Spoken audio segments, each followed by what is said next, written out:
张处长，你带我到菜市场执行什么任务啊？给主席买辣椒，还不是特殊任务啊？还要怎么样啊？啊？要什么，同志？哎，这你怎么卖的2块5。怎么样？把那个给我。好的。哎，你钱，谢谢啊。张处长，待会儿我跟你一块儿给主席送过去吧。算了，你赶紧回处理吧，我自己去啊。为什么不行？我还跟主席一块跳过舞呢。跳个舞也不能代表着能送辣子呀。你回处理，我自己去就行了。张处长，你现在是不是特不信任我？没有啊。那我问你一句话。说吧。张处长，你对郑涵是不是挺关心的？怎么想起问这事儿来了？你赶紧回处理吧啊！我给主席送辣子啊。哎，其实也没什么，我就是觉得你是不是对我有点误会啊？没误会啊。那你怎么对我这么不冷不热？怎么？不是，我都出来带你买辣子来了，怎么不？再说咱俩热能热到哪儿去？咱俩一热就开始打架，你没发现这问题吗？你就这么看待这个问题啊？不是我看待这问题的实质是这样的呀。张旭同志，你跟我在一起就会吵架，跟别人在一起就有说不完的话。我送你的东西，你就随便送人。怎么是你？小健，什么脾气啊这是？主席，你看，哦，我的辣子来喽！够您吃一阵子了吧？李根生到，把这些辣子给我送到食堂去。主席，这……你是怕江青看了不高兴吧？主席，就别难为根生了，我送去，反正我不怕得罪人。哎，张旭啊，这种事儿你就别跟我掺和了，跟食堂的师傅交代一下，就说是我说的，以后我跟江青分开吃，他吃什么我管不着，我吃的饭就按我的口味做啊。主席，我去了啊。哎，李根生啊，我交给你一项任务，请主席吩咐。我看双清别墅外面有好多空地，什么时候跟大家招呼招呼，种点辣椒，我们来个自力更生，怎么样？种地我拿手啊，主席，我保证完成任务。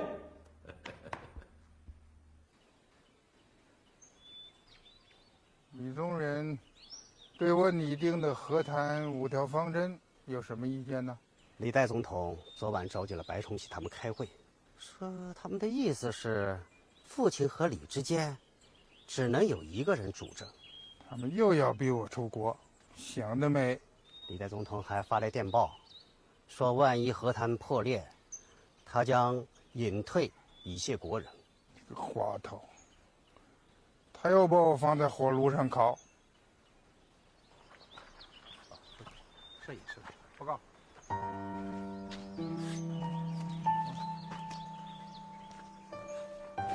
开进来吧。是。挪一下就行了。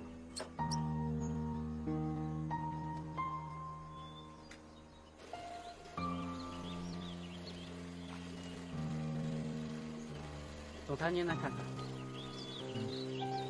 请。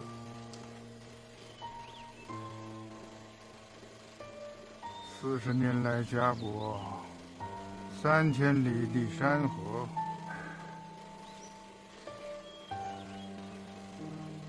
这些我都要带走，带走。是。总裁现在提出和谈5条件，这怎么跟中共方面交代嘛？最根本的是，先签订停战协议，再谈和平条件，中共能同意吗？现在我们是进退两难，要想不负此行，何其难呐！文白先生，你拿主意吧。我还有什么主意啊？只能死马当成活马医，再给蒋写信，劝他出国。哼，蒋介石坚持先签订停战协定，再商谈和平条件。蒋介石还在遥控指挥嘛？李宗仁是个什么态度啊？李宗仁虽然对蒋介石不满，但迫于各方压力，他已给文白他们发来电报。这也是南京政府的态度。他们在对付我们共产党的立场上还是一致的。我看，不要寄予什么幻想。这件事弄得文白先生很尴尬，他已准备向李宗仁提出辞职，让李代总统另派人来主持和谈。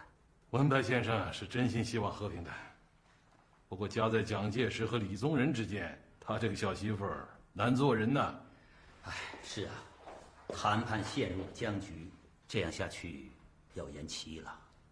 蒋介石希望拖延时间，他可以备战吗？我们拖不起啊，这一点你要跟文白讲清楚。我们共产党人做事从来是光明磊落，不管谈成谈不成，长江我们是一定要渡的。主席，文白那里我已经和他谈过了，他也很有触动啊，已经认识到蒋介石是假和谈真备战。我们跟文白是老朋友了，啥时候你请他过来，我们谈谈。好的，请主席放心，文白那里的工作我一定做好。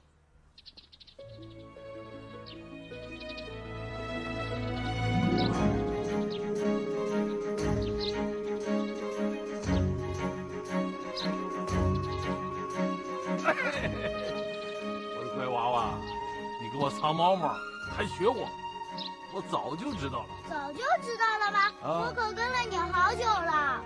跟我好久了。哎呀，我可是没发现。我知道，爸爸扭着腰甩着手走就是不想事，爸爸把手放在背后面就是想事，对不对？哎呀，我的乖娃娃，学会观察了啊，不简单。爸爸，你和我玩一会儿好不好？好啊，玩什么？玩骑大马。骑大马呀？好，跟你的小伙伴们说一下，一块儿来玩。哎，你们快过来！我爸爸要和我们一起玩骑大马。开始玩，爸爸你来当大马。哦，爸爸当大马呀？好，当大马。来。爸爸，你低一点。哦，低一点就不是骑大马，是骑毛驴喽。低一点嘛。好。哎，将军吧，将军吧，我赢了，我还可以再来一次。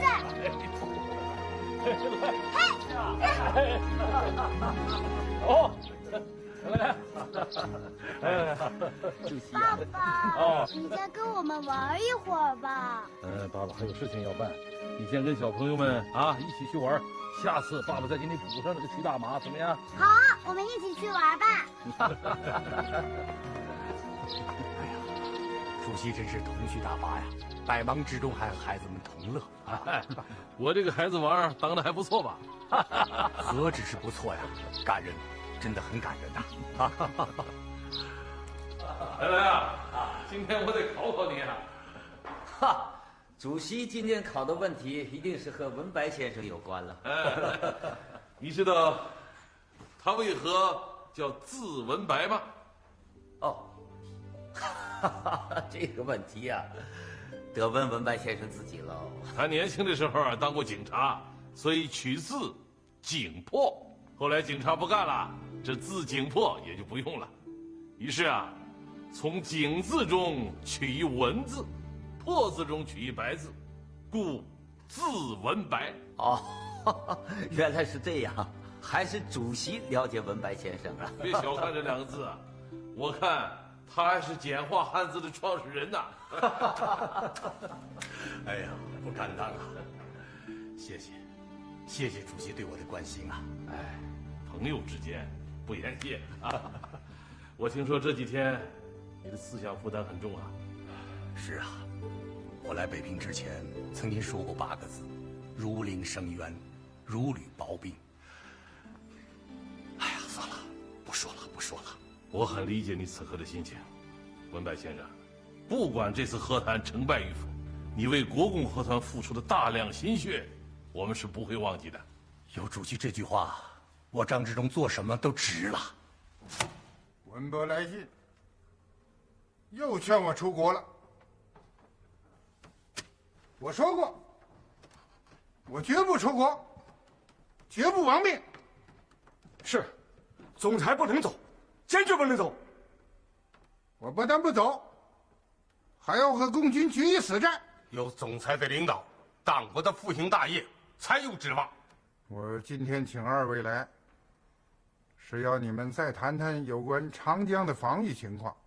你们一个是陆军总司令，一个是军务行警备总司令，都是我最信任的人，有话可直说。是。总裁拟定的作战方针不变，以长江防线为外围，以护航三角地带为中心，以淞沪为核心，持久防御，坚守淞沪，以航空优势支援之。这个就不必说了，请汤司令谈谈具体情况吧。好，长江防线指导要领的具体实施分为2个方面，分别是镇江、南京段还有皖南段，请总裁过目。你们这个安排还是可以的，不过共军狡诈多变，江面上有什么安排啊？有的，总裁，我们已经抽调了临淄海防第2舰队巡视江阴、南京、芜湖、安庆地段，在江面上附设了水雷，在沙滩上埋了地雷。共军纵然有千军万马，也叫他寸步难行。很好，不过不能掉以轻心。长江自古以来就是天险，当年曹操80万大军就大败于赤壁。我们要学习刘备和孙吴的破曹精神。是。目前战局对我不利，但只要我们利用和谈争取时间，守住长江，再训练出200-300万的新军，那就可以和共军进行新一轮的决战，就有信心收复江北的失地。请总裁放心，新兵训练正在进行，从目前的100多万扩张到300万至500万，没有问题。汤司令，我已经做了最坏的打算，万一你顶不住了，你可以将江防部队和南京守城部队向护航集中，要固守护航2地。明白。江阴要塞那批美国大炮运到上海了吗？报告总裁，在上海已经装备完毕。好，不过江阴要塞是长江的门户，是共卫首都的重要屏障，万不可轻易丢失。江阴要塞现在有100多门大炮，地堡无数，我看万无一失。不可大意，千万不可大意。是。这样吧，我要亲自去巡查一下长江的防御情况，包括那个江阴要塞。是。我解放军渡江战役的第1阶段部署是这样：分东、中、西3个集团。东集团由8个军组成，由粟裕、张震同志指挥；中集团由7个团组成，谭震林同志指挥；西集团由9个军组成，刘伯承同志指挥。这样的兵力部署啊，加上4野的先遣兵团以及华东中原军区的部分地方武装，总兵力约120万人左右。 100多万人，100万雄师过大江啊！渡江的时间定于本月15日。粟裕同志来电，希望渡江战役尽早打响，否则江南雨季来临，江水上涨，会给渡江带来很多困难。是啊，到那时候，渡江的困难会很多。前线将士的心情都很迫切，恨不得马上打过长江去，解放全中国呀！这个心情我能理解，但是现在我们正在跟南京代表团谈判，不可操之过急啊。老毛，那也不能拖得太久。我们不管谈成谈不成，也要过江。渡江的时机，我们还是需要很好的把握。这样吧，还是请主席拿主意吧。我看和南京代表团的谈判已有些进展，可能会签订一个全面和平协议。签字时间大约在本月15日左右。如果此项协议签订成功，则原先准备的战斗渡江，即改变为和平渡江，因此，渡江时间势必会推迟半个月或1个月。老马，这样会不会太晚了？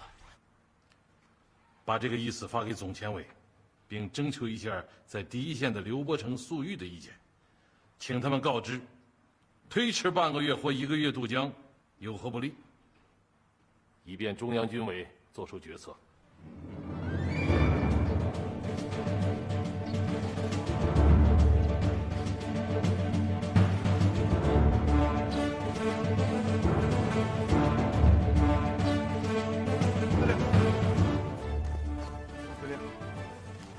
主席和军委回电了。好，快给我。主席和军委决定推迟渡江。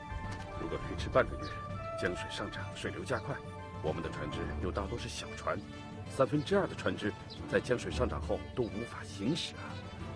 是啊，现在正是渡江的好时候。如果国民党的和谈真是一个拖延时间的阴谋，我们的损失就大了。要是和平协定签不成，我们再渡江，那镇江下游就困难。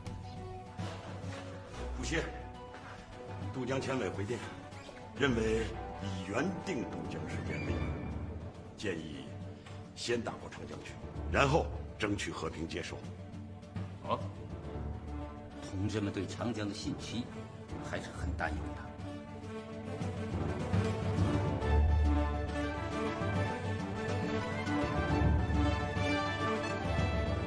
老马，定了，推迟1个星期渡江，从4月15日推迟到4月22日。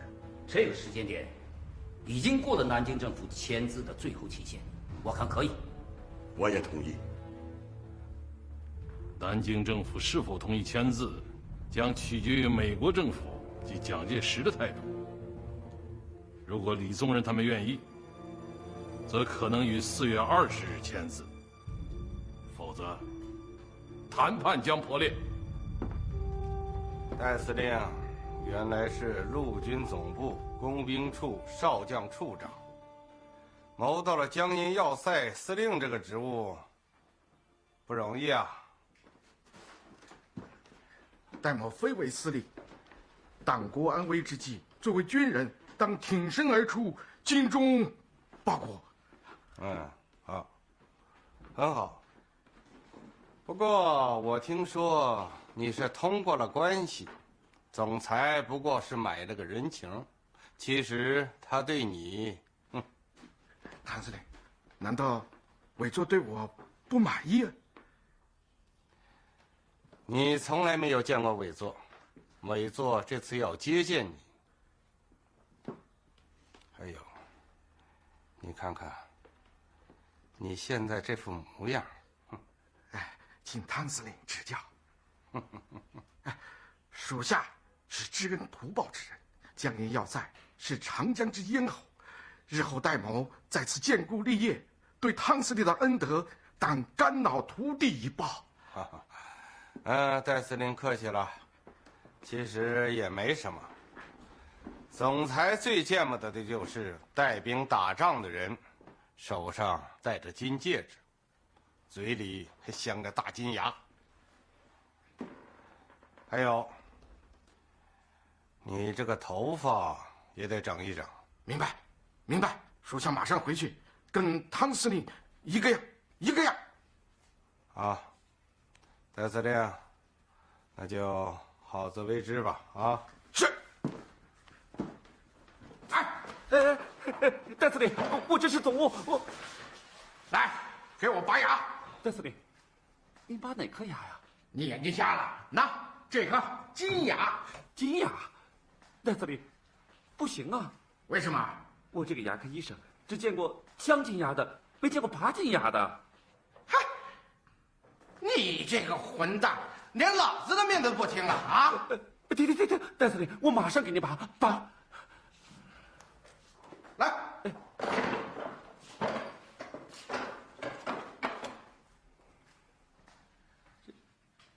怎么不动手啊？这太可惜了。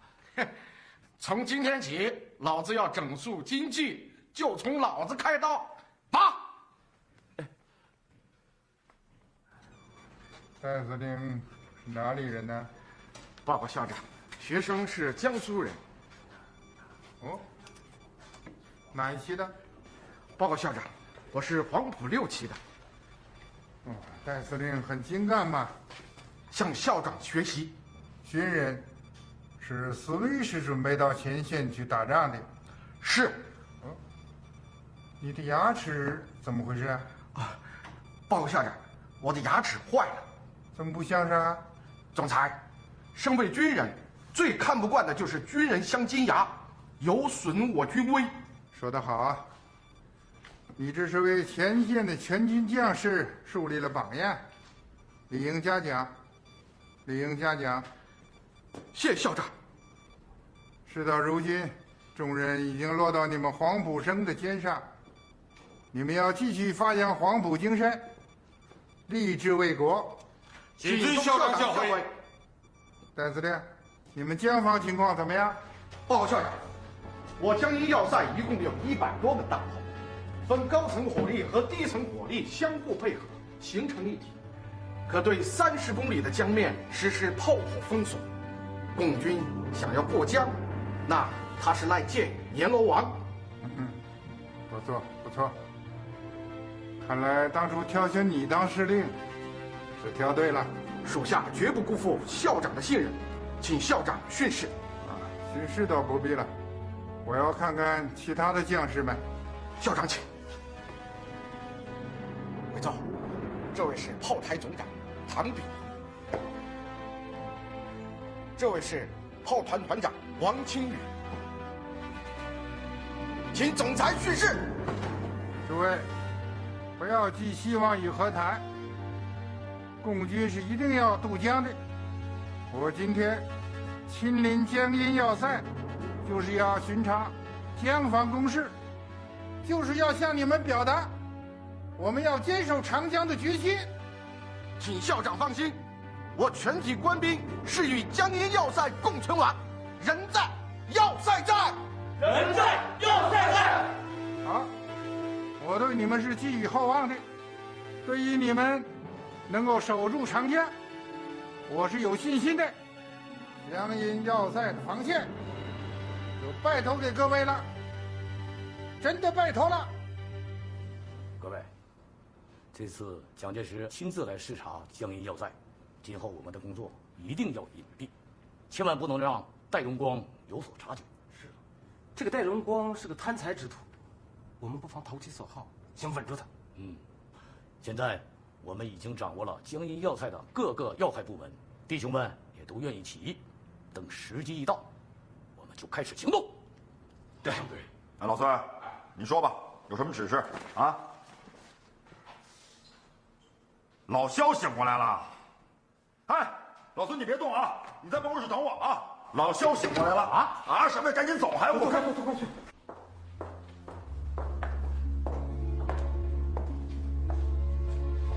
你好，我想看一下公安局的老肖同志。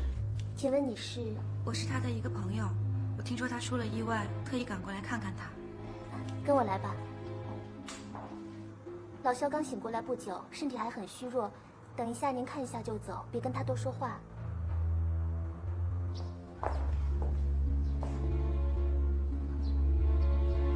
谢谢。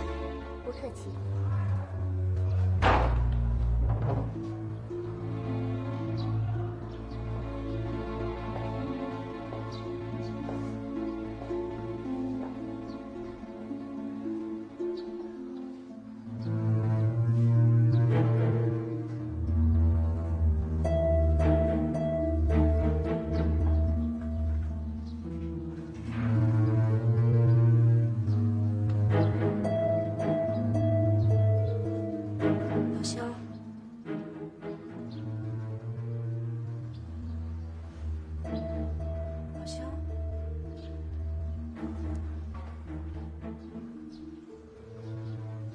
老肖，听得见吗？老肖，老肖。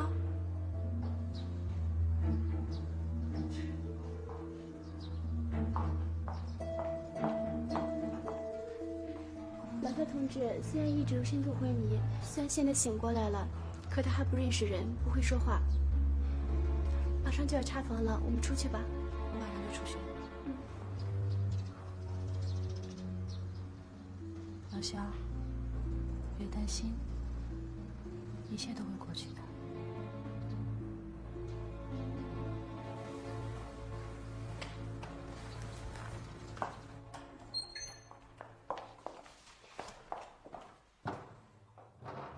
孙局长，你没来了？哦，老肖的情况还稳定吗？还不错。走，我们看看去。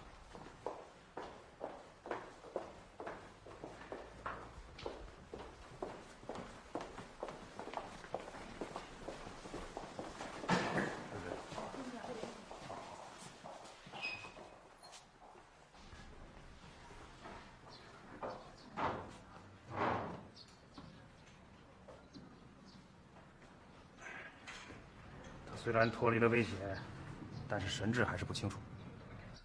文白先生，根据你们的意见，这个和平协议已经修改了40多处，这是最后的文本。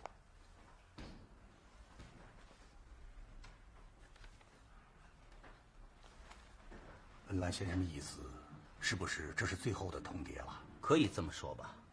我们需要重申的是，战争的责任在南京政府违反了孙中山先生的三民主义和3大政策，使全国遭受了空前的灾难。是啊，国民党违背了钱总理的遗教，这我承认。我也承认，我们战败了。国共两党的战争，今天可以宣告结束了。谁胜谁败，谁是谁非，谁对谁错，当然有事实做证明。将来，还是让历史来做评判吧。我也相信，历史会做出公正的评判的。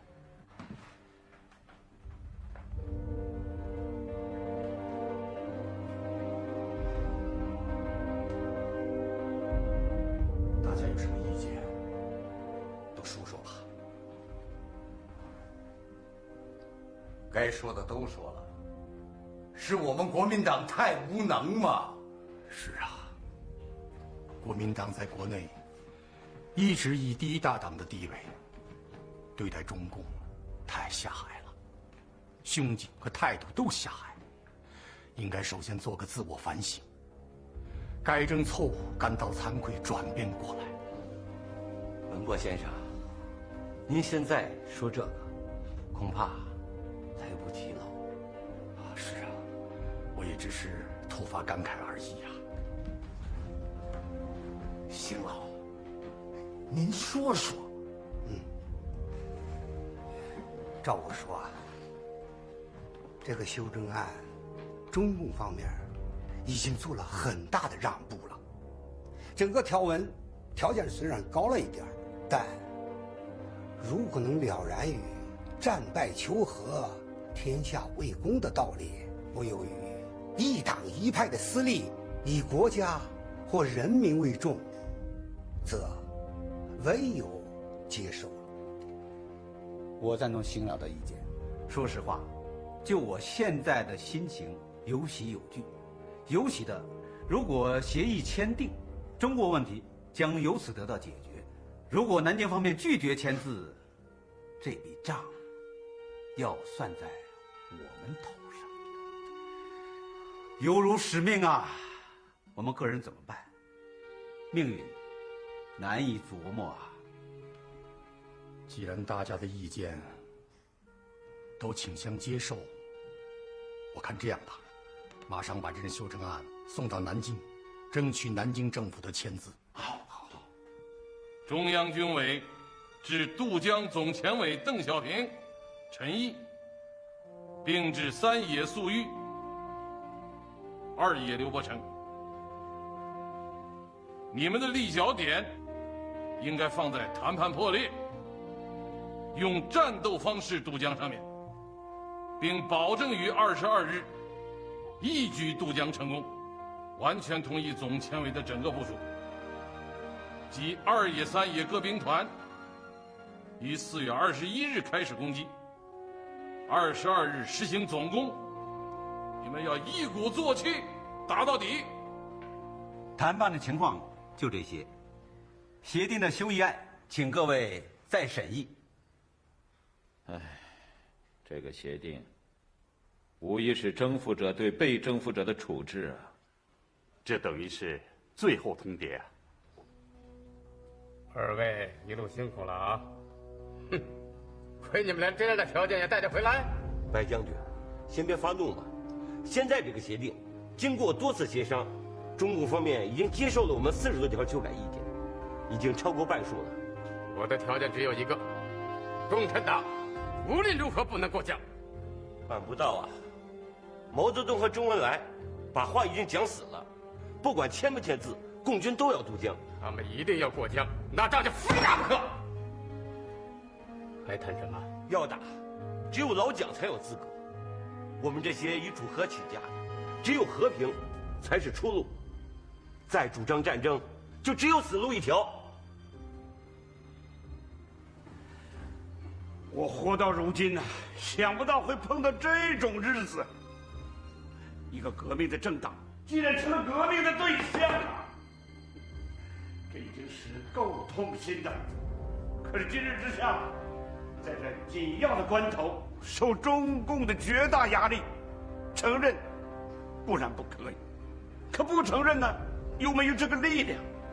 到了今天这个地步，上不上，下不下，进退维谷啊，简直叫人痛心之极呀！我的意见是不能签。德公，还是你拿主意吧。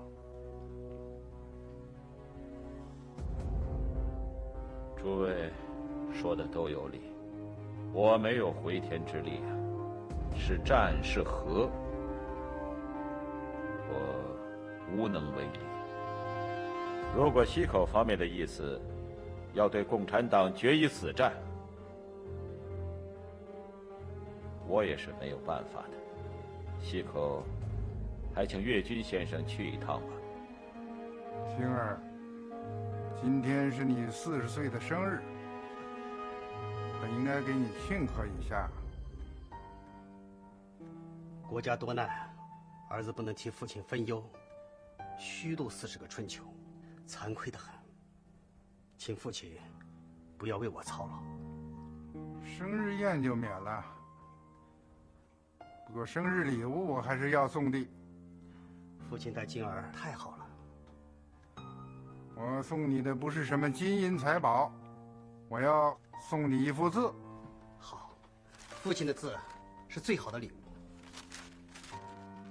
玉里帅气，这是我对你的期望。我期望你立志成为一个操握党国权柄的领导人，这就是帅气。我还期望你要将锐气寄于内，不露于外。你虽年届40，却正是血气方刚、急于求成的年龄。为人处事要懂得藏锋，尤其是党国危难之际，更不能锋芒毕露。锋芒毕露是没有好处的。是父亲，您的劝诫，我一定铭记在心里。那就把它挂在房间里，每天看一看。父亲，这些天你憔悴多了，要注意身体。我老了，以后就靠你了。总裁，岳军先生来了。谈判有结果了？岳军先生说是来向你禀报和谈之事。哦，请他进来。是。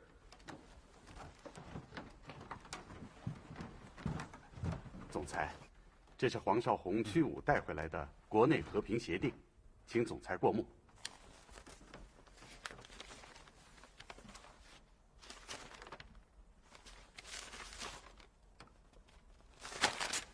毛泽东欺人太甚，这哪里是什么谈判书啊？这分明是宣判书嘛！啊，这还有一封文白给总裁的亲笔信。我不看了，文不能，丧权辱国。总裁还有什么指示？马上向报界发表声明，绝不接受共产党的条件。文白啊，南京政府回电了，怎么样？还能怎么样？南京政府拒绝签字。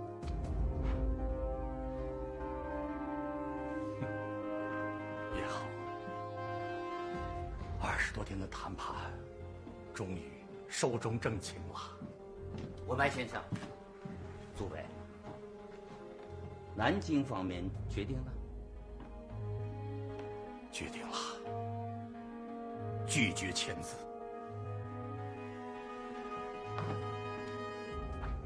南京政府拒绝签字，等于自行宣告他们的和谈公司破产了。我们想的太天真了。我作为谈判代表，已经不是一次了。1946年那一年，有朋友对我说，与蒋介石和平谈判无疑与虎谋皮，但我们还是满怀诚意地和他谈了。这一次，他又耍了两面手段。文白先生，谈判结束了，你讲几句吧。大家有什么要说的就说吧，我是无话可说了。我这个代表团团长到此结束了。文白先生，那你们的去向呢？既然这样，我们留下来也没什么作用。我看我还是率团回南京吧。文白先生，无论你们回到南京、上海，或是广州，国民党特务是不会放过你们的。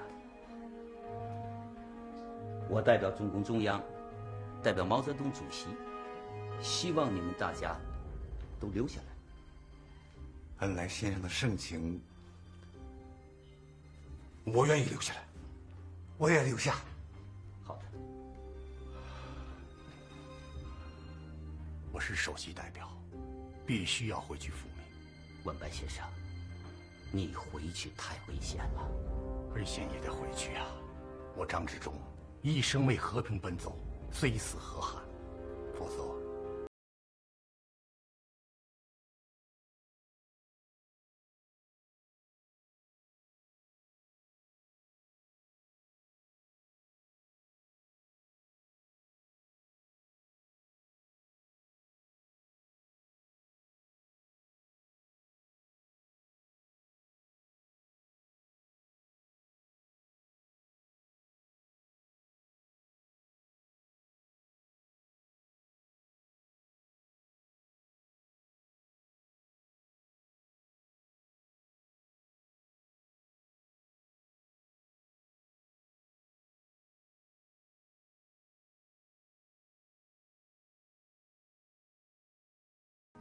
再容我考虑考虑。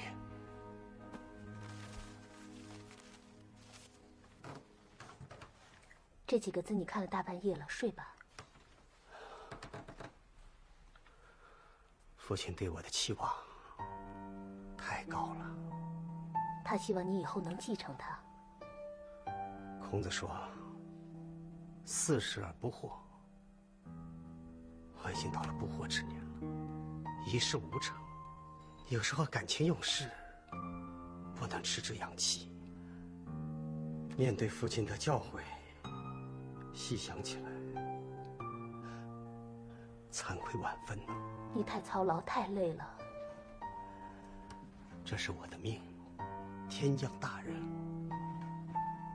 我绝不会辜负父亲对我的期望。蒋先生，什么事儿？总裁让你马上过去。好，我这就来。我去就来。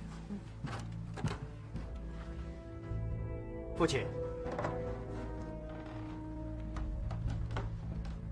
南京方面来电，张治中和邵力子的家眷已经不在南京和上海。是吗？那他们上哪去了呢？他们说去向不明，什么时候走的也不知道。这些个饭桶，连几个人都看不住。会不会是共党？张治中早有预谋。徐武这次回来，是不是也要把家眷弄走啊？告诉马师傅，结识于右任，我要让徐武把于右任也弄走。我这就给毛人凤打电话。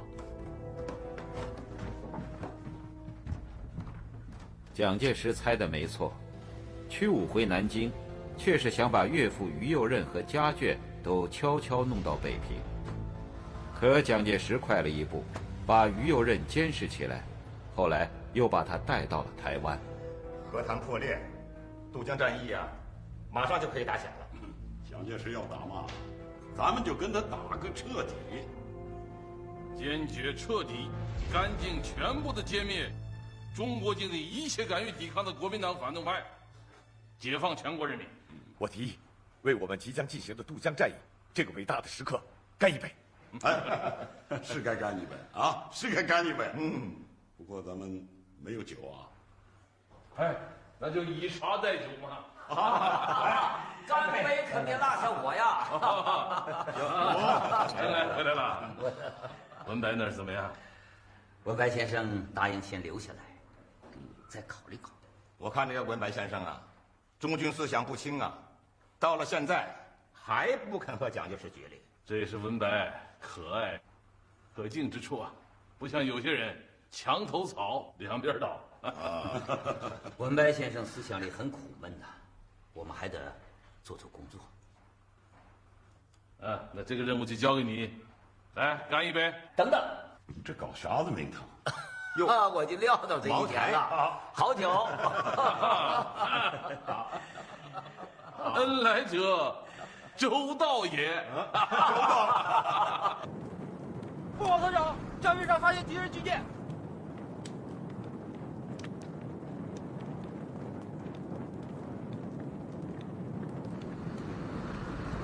英国军舰，还有几艘是国民党的军舰。他们是想阻止我军渡江。怎么办，团长？给他们发出警告。是。他们必须马上离开这里。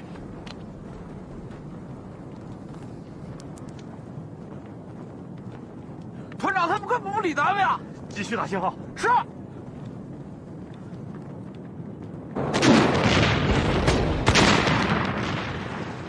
在镇江附近发现英国紫石英号等4艘战舰，还有国民党几艘军舰，不顾我军警告，悍然向我军开炮。伤亡情况怎么样？我军伤亡有200多人，团长邓若波也牺牲了。猖狂！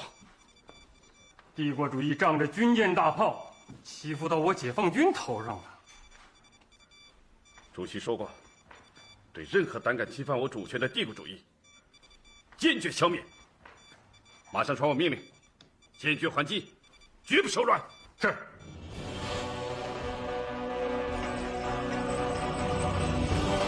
在我军的猛烈炮击下，紫石英号中弹起火，受了重伤，灰溜溜地挂起了3面白旗。其他军舰向上海方向逃离。打得好！对一切帝国主义，我们的态度就是：人不犯我，我不犯人；人若犯我，我必犯人。主席早就说过了，一切帝国主义和反动派都是纸老虎，我们一还击，他们就乖乖的挂白旗投降了。这件事我们要发表声明，谴责英国的武装干涉，要求英美法等国迅速撤离在中国的一切武装力量。中国的领土，中国人民必须保卫，绝不允许任何外国政府侵犯。毛主席、朱总司令联合发布向全国进军的命令，命令我全军将士：一、奋勇前进，坚决、彻底、干净、全部歼灭中国境内一切敢于抵抗的国民党反动派，解放全中国，保卫中国领土主权的独立和完整；二、奋勇前进，逮捕一切护恶不圈的战争罪犯。1949年4月20日，渡江战役打响，人民解放军在湖口以东800公里的长江沿线发起猛烈攻击，被安伯等人宣称为固若金汤的长江防线，霎时土崩瓦解。电告长江防线所有将士，共产党所提条件苛刻，难以接受。目前的形势，和是必亡，战可能不亡。命令全体将士立即进入临战状态，不得有误。是。父亲，听听过江了？是，共军在。慌什么？有话慢慢说。共军在湖口以东800公里防线上发动全面攻击，他们来势凶猛。告诉汤恩伯，让他动动脑筋，一定要守住长江，绝不能让共军过江。是。告诉派宗喜，华中地区靠他了。是。命令司令人加紧编练新兵，我要兵员，兵员。是。叶飞同志，你们马上向江阴沿线发动攻击。江阴要塞已为我地下党掌控，你们一旦胜利渡江，马上配合要塞里的地下党举行起义。老唐，回来了。哎，情况怎么样？跟对岸联系上了吗？联系上了。叶飞司令员要求我们不要开炮，配合解放军渡江。好，你向兄弟们传令，解放军渡江，我们不开炮。我马上就去。哎，等等，老唐，还有什么问题？我有个办法，你让弟兄们把炮弹的引信拆掉。如果戴荣光亲自来指挥，我们就打几发没有引信的炮弹，糊弄糊弄他。啊，老唐，好主意，好主意啊！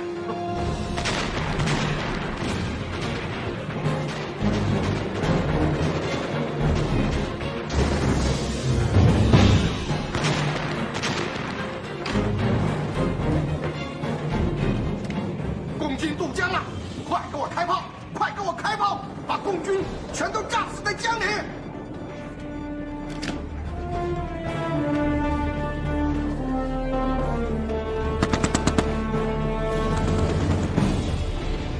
怎么搞的？混账！搞什么饼啊？怎么打出去的炮弹头不爆炸呢？司令，可能是炮弹坏了。放屁！老子亲自去开炮！妈，戴司令，不劳你动手了。刚才放的炮是演习炮弹，没有引信。汤炳麟，难道你反了不成？戴司令说的没错，我还真反了，不带劲了。汤炳麟，老子毙了你！你这个叛徒！投降吧，戴司令。哼，老子宁死不当叛徒，誓死效忠总统。戴荣光啊，戴荣光，你真是个死硬分子！难道你要跟蒋介石殉葬吗？哼，老子不成文则成仁，有本事你把我杀了，把他给我压下！老子走，绝不当叛徒，誓死效忠总统。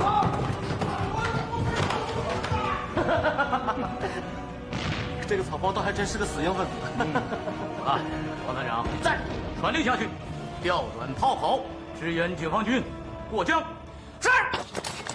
被蒋介石视为江防门户的江阴要塞，在地下党员炮台总长唐炳麟、炮团团长王清玉的带领下，活捉要塞司令戴荣光，并调转炮口，猛轰国民党军队的阵地。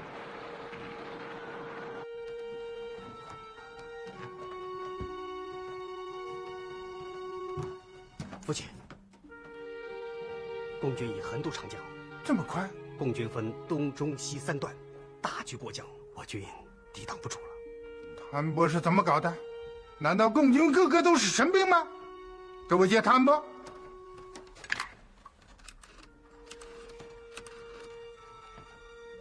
给我接金沪杭警备司令部。父亲，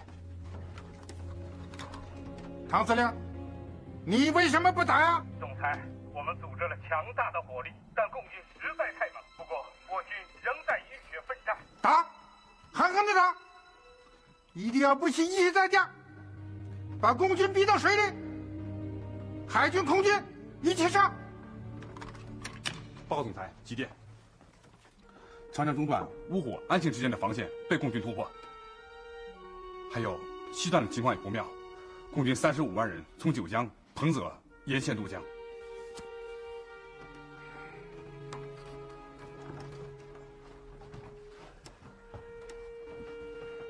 只要江阴要塞还在，南京还有希望。总裁不好了，江阴要塞失守，要塞司令戴荣光被共军俘虏了。娘亲们，戴荣光这个杀头！江阴要塞混进了工党分子，现已全体向共军投诚。戴荣光，你个杀头100次，这么多共产党在他眼皮底下，他竟然没有发现。总裁，还有什么？统统都是饭桶，混账！是海防第2舰队司令林遵带着25艘舰艇投奔共军去了。完了，这是海军就没了。父亲，父亲，你怎么了？父亲。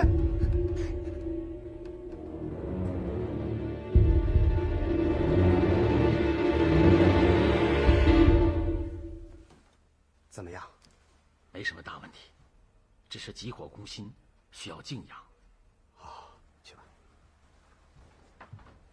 星儿，你马上飞南京，李宗仁和何应钦接到杭州，再让汤恩伯和白宗禧也过来。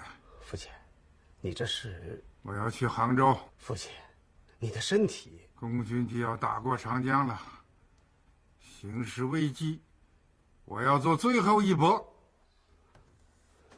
是。姨父好。林凯，哎，南京、上海方面的情况怎么样？完了，南京城里现在一片混乱，这些带兵的、吃政界饭的都是饭桶，共军还没有打来，他们便飞的飞，跑的跑了。国防部那些人逃到上海去了，听说南京卫戍司令张耀明也甩开司令部逃到杭州来了。这些家伙死到临头，还到中央银行去抢钱，从南京到吴京一路上翻了不少汽车。共军还没来，自己倒先乱了，真是兵败如山倒啊！住口！你胡说些什么？我问你，你到这里来做什么？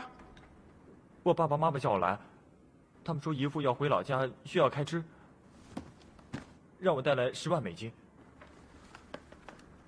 回去跟你父亲说，我蒋某人还没有到要人施舍的地步。滚！赶紧滚！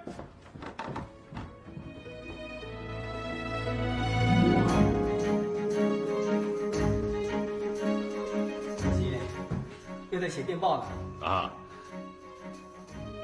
我给新华社写了一篇新闻稿，人民解放军100万大军横渡长江。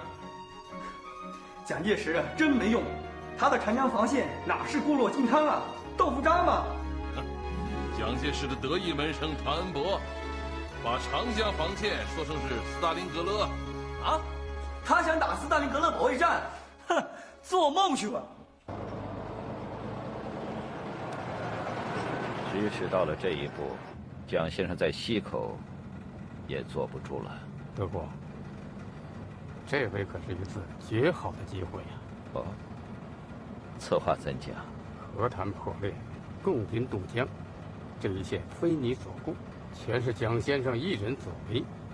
今后之局势，如蒋先生不肯放手，断无挽回的余地，所以应趁此机会向蒋先生明白提出，让他把指挥权、人事权、财政权全面交出来。德国，要做就做一个真正的总统嘛。好吧，我试试看。走。哦，德林。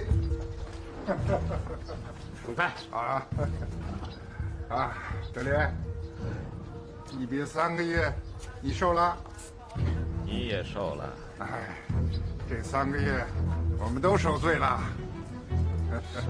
啊，请吧。京沪线被共军切断，敌港于昨天早晨失守。江阴要塞怎么样？夺回来了吗？我已经命54军连夜反击，但是因为要塞的炮火实在太猛，攻落不下。你早就该把戴荣光这个混蛋撤掉，是他把要塞送给了共军。总裁，是我用人失察，但是戴荣光的任命，那是国防部。好，这件事不提了。你说下去。54军3个团被共军吃掉，副军长还有2个师长阵亡。南京正处在共军的前行包围之中，不可挽救了。所有部队分路撤至护航，在撤离南京之前，要把南京下关火车站和码头、水厂、电厂统统炸掉，一点东西也不能给共军留下。是，这样我们还可以在浙赣以北建立第2道防线，以确保护航。总裁说的对，我们要抵抗到底。对共军不是抵抗到底，是戡乱到底。德林，这是一份通电，准备我们2个人联名发出，与共军作战到底。我是为和谈出来的，如果继续作战，最好请总裁复职。特林，过去的争论就不要再提了。现在我们2个人要团结一致，面对现实。你谈谈你自己的想法吧。你当初要我出来，为的就是和谈。现在和谈已经破裂，共军大举渡江，南京马上就要失守了，你看怎么办？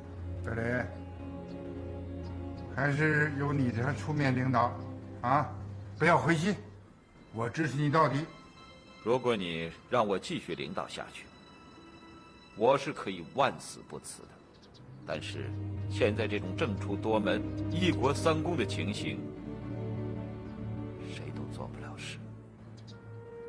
我如何能领导？我看我还是辞职的好，以免担当误国的罪责呀。德林，你千万不要这样想，时局已经到了这般地步，也只有你领导下去，才会有希望。德林，不管你怎样做，我都会支持你的。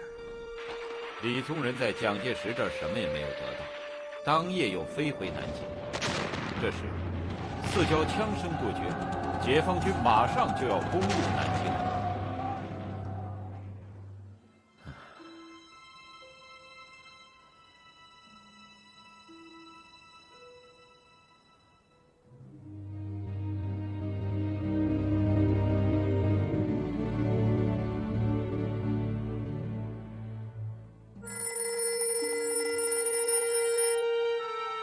喂，李代总统，请你赶快走。那你们呢？我们也马上就走。这么快？晚了就来不及了，李代总统。好，那好。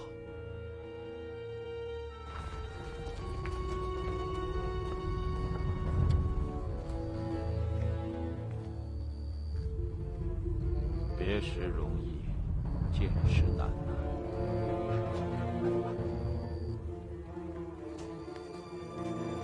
毛泽东主席、朱德总司令发布向全国进军的命令，命令中国人民解放军奋勇前进，坚决、彻底、干净、全部地歼灭中国境内一切敢于抵抗的国民党反动派。我人民解放军奋勇渡江，国民党反动派苦心经营的长安。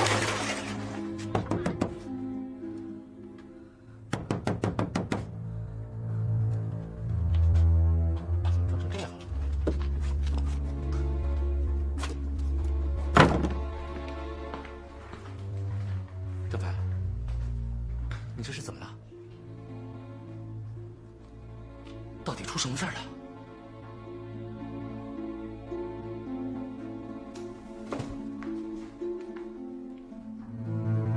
南京，快晚了。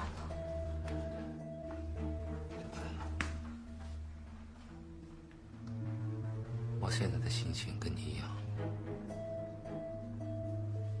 可是我们要冷静啊！你看你穿成这样过来，多危险！我们总不能感情用事吧？给南京发电报，说什么？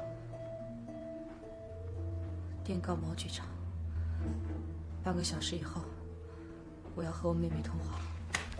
郑帆，你知道这是不可能的。我不管，我必须知道，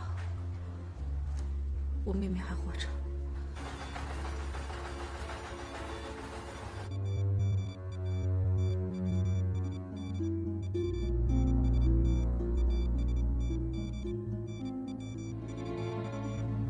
局座，电话通了。给。谷小姐，请吧。喂，郑涵，是你姐姐在北平要和你说话。郑涵，说话，我是姐姐。你怎么样？说话呀，郑涵！混蛋！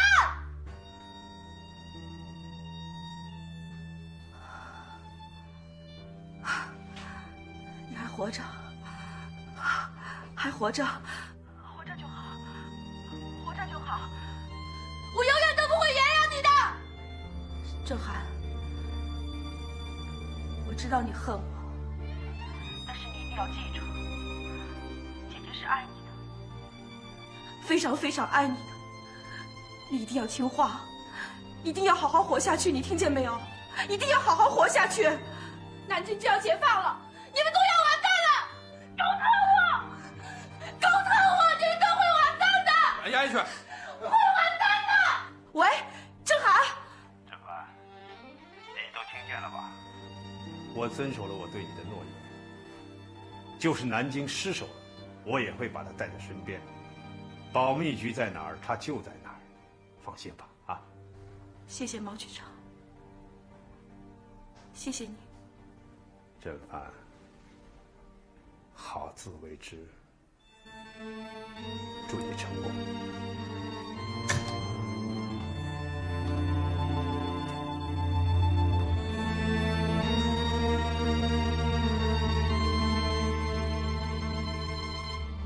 郑帆，你让我很感动。你知道吗？你现在的样子，让我看见了你从前的影子。你还记得我们在训练班的那些日子吗？局座，要不要把他干掉？我是说，留着他是祸害，我去动手。啊！我答应过谷正帆不杀他的妹妹。你让我出尔反尔，不守信用。属下不敢，不敢。我刚才说的话你没有听见。我不光不杀他，我还要把他带在身边。是。从现在起，谷正涵就由你亲自看押。保密局在哪儿，他就在哪儿。是，属下明白。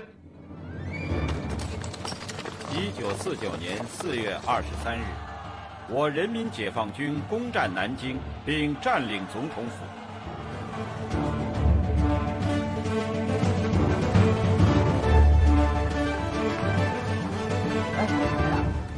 这就是蒋介石办公的地方吧？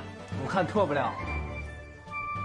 蒋介石，蒋介石反动派这么生气，消灭他！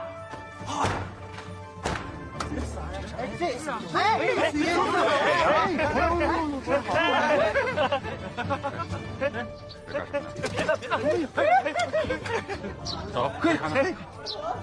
关门上来，关上。走。哎，等一会儿，你们这是干什么？你们哪个部队的？报首长，我们是35军的。晓不晓得我陈毅啊？啊，自来水是这么用的吗？啊，哗里哗啦的瞎流，这流的什么？这是银的。报告首长，水龙头坏了。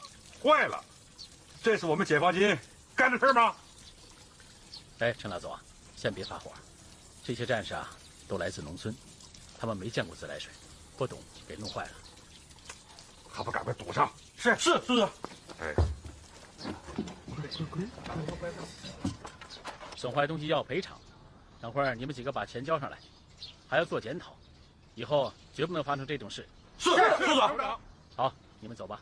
是。哎，等一会儿，首长好。老这么多骡马进来干什么？这地方宽敞，拉进来溜溜。这总统府什么时候变成马厩了？这是国民党反对派的总统府啊。你这位小同志啊，思想不对头啊！这国民党反动派的总统府现在解放了，是我们人民的财产了。我们不光不能破坏它、糟蹋它，而且还要好好的保护它。是，把这些骡马赶快给我赶出去，把这儿打扫干净，快去！是。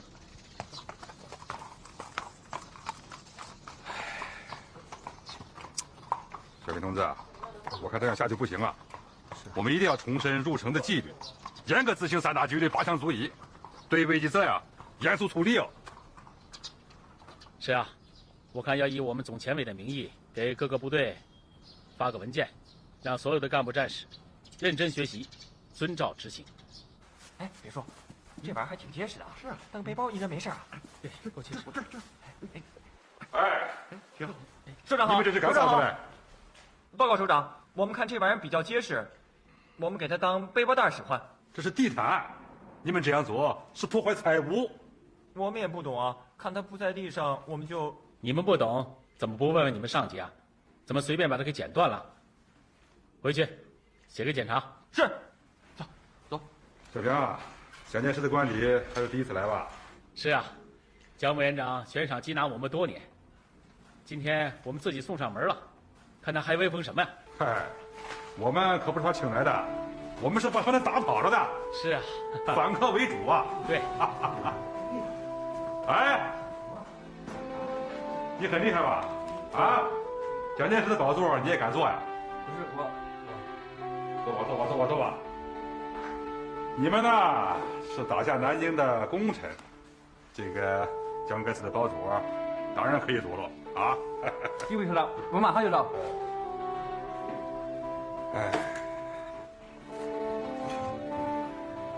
哎，这怎么回事？报告首长，是我们错的，蒋介石反动派是人民的敌人。我知道你们憎恨蒋介石反动派，可怎么能干这种蠢事呢？我们不能以感情代替政策纪律，这是一种破坏公务的行为。连长同志啊，回去告诉战士们，这总统府的房子、财物都要保护好，不能有损坏啊。还有啊，传达我的命令，让所有部队今晚撤出总统府，就留一个值班人员就可以了。是。这件事啊，要通报全军，让所有的战士都要保护好南京的文物以及名胜古迹。这个南京是6朝古都啊，如果我们连这点都做不好，进城的第一仗我们就打败喽。是啊，哎，蒋介石的宝座你也上去坐坐嘛。嘿，蒋介石这个宝座呀，我陈毅当然要坐喽。啊，哎，蛮有样子吧？岂止是样子，我还要在这儿办公哎。哟，东西不少嘛啊！还有清朝的佛珠，你看这什么？翡翠。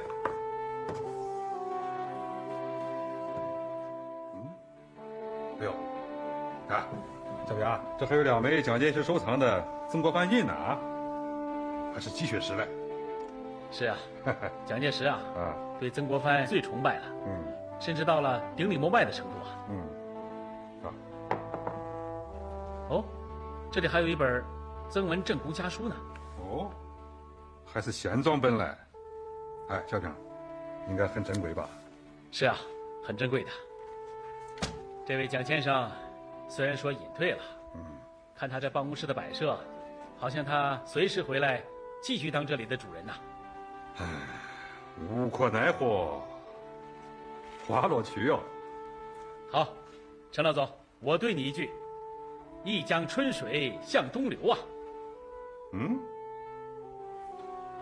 无可奈何花落去，一江春水向东流。好啊！是啊，蒋介石在这里的日子一去不复返喽。哎，少平，要不要给中央毛主席挂个电话来？要得，要得，要得。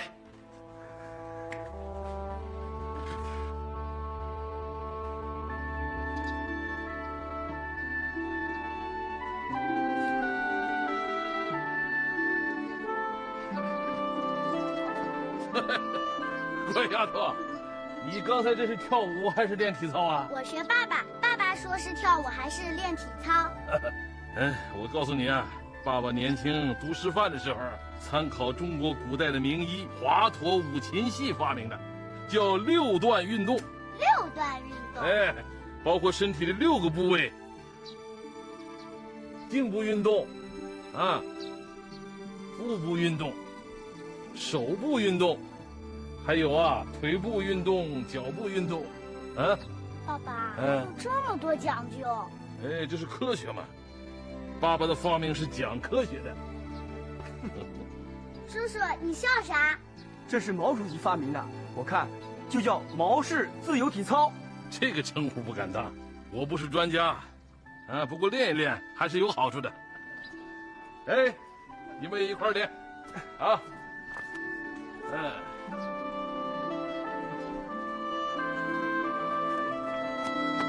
主席电话，哪里的？是陈毅司令从南京打过来的。陈毅进南京了，你们接着练。陈毅同志，我是毛泽东。主席啊，我是在蒋介石的官邸给你打电话来。南京政府完蛋了！祝贺你们，请你转告全体指战员。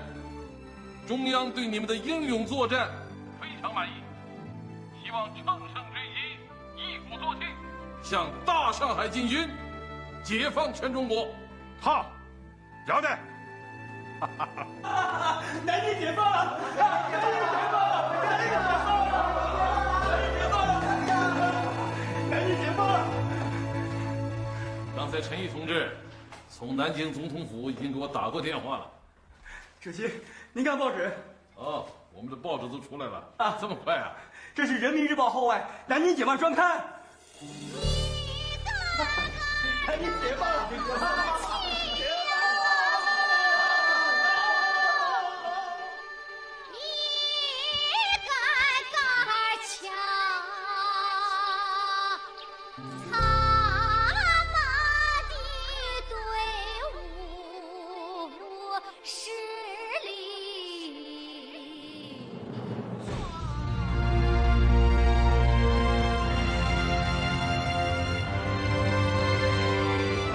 山峰起苍黄，100万雄师过大江。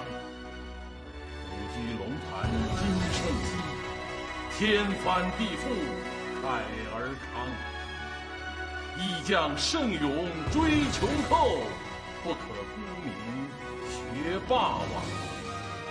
天若有情天亦老，人间正道是沧桑。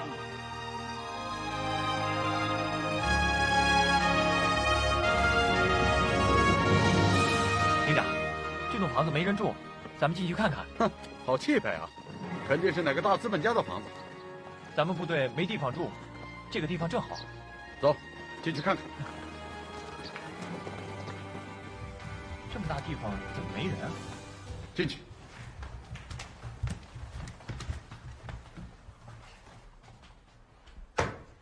你们想干什么？你是外国人？这里是美国大使馆，我是美国大使斯图雷登。你们进入使馆是侵犯美国，必须立刻退出去。我们又不知道这是美国大使馆，你凶什么凶啊？我告诉你，这是中国的地方，凡是中国的地方，我们中国人民解放军都要解放。我抗议！我抗议！吵什么？教导员，这个人说他是美国大使。哦，对不起，大使先生，我们来给部队找地方住的，不知道这里是大使馆，完全是个误会。走，我们回去。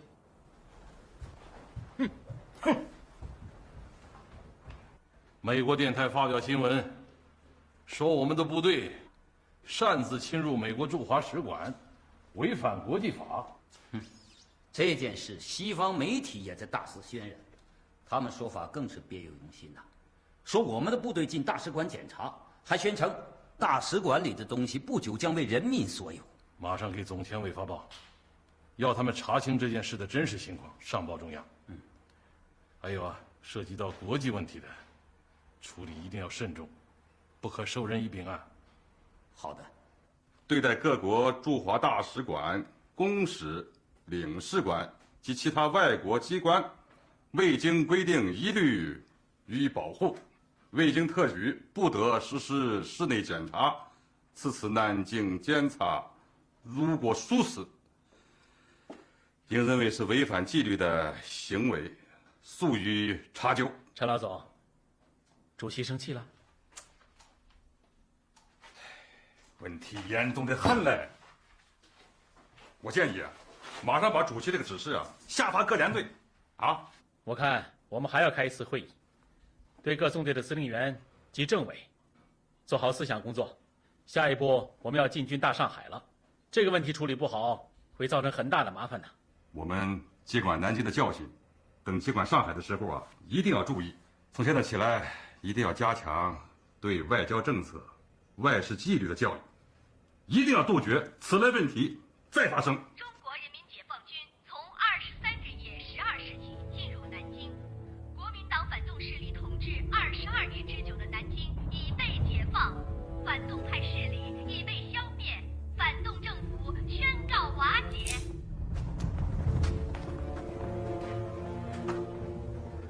郑涵，怎么了？什么怎么了？病了？没有啊，我挺好的。真的挺好吗？是挺好的。这恍恍惚惚的。没事儿。多注意休息，啊！有什么事需要我帮忙的话，就跟我说。张处长。嗯。谢谢你这么关心我。不用客气，这是我应该做的。你现在忙吗？干嘛？我想去趟天安门，你陪我去呗。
不许动！小金，陈海，你干嘛呀？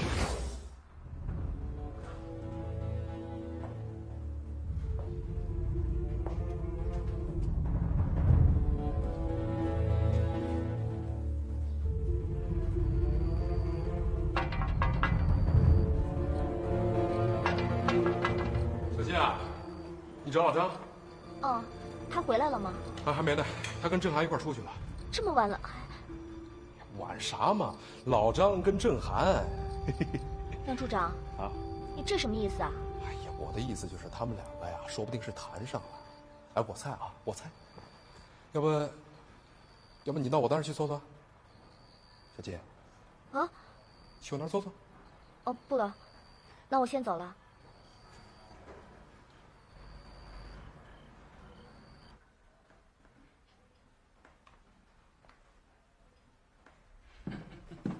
文白先生，文澜先生，想什么呢？没有，你还在为自己没有回去复命而感到内疚。我是南京政府派来的，于情于理都该回去呀。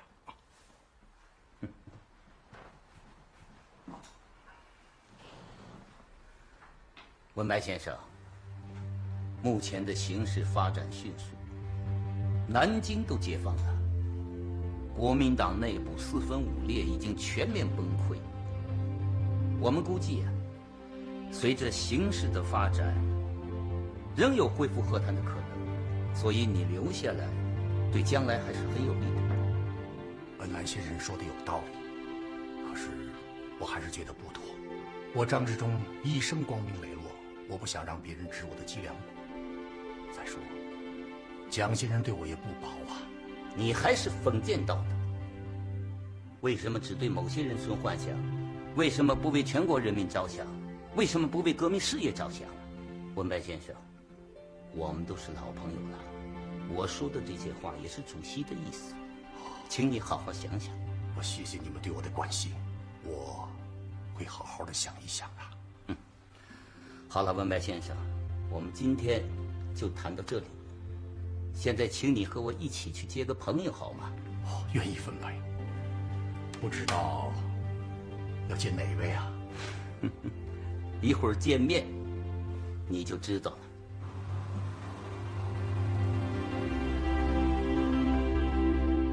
文白先生，你看看谁来了？夫人。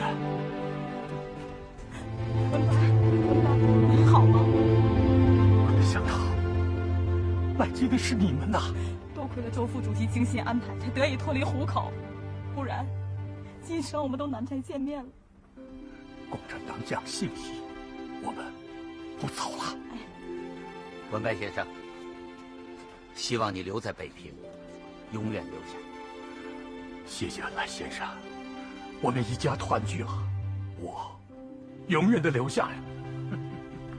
爸爸，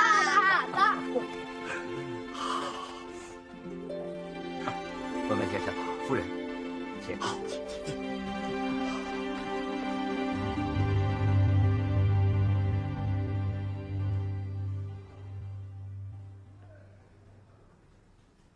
家人虽好，也未可久居啊。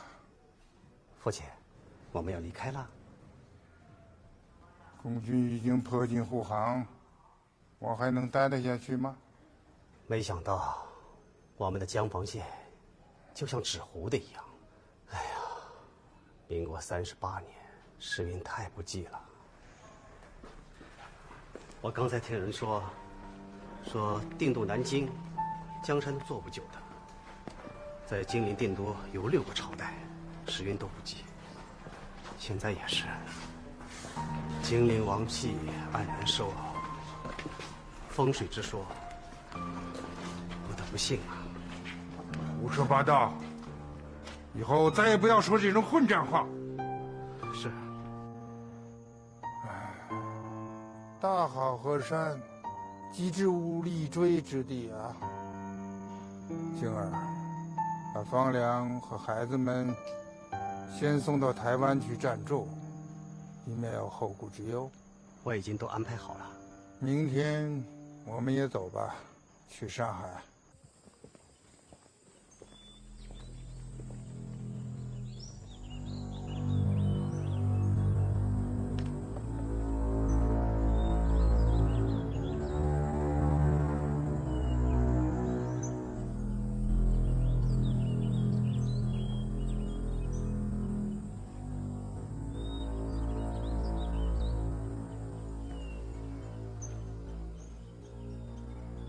晶儿，你的媳妇为什么不拜啊？哦，她不懂中国礼节。她嫁给了中国人，又是蒋家的媳妇，就要懂。是。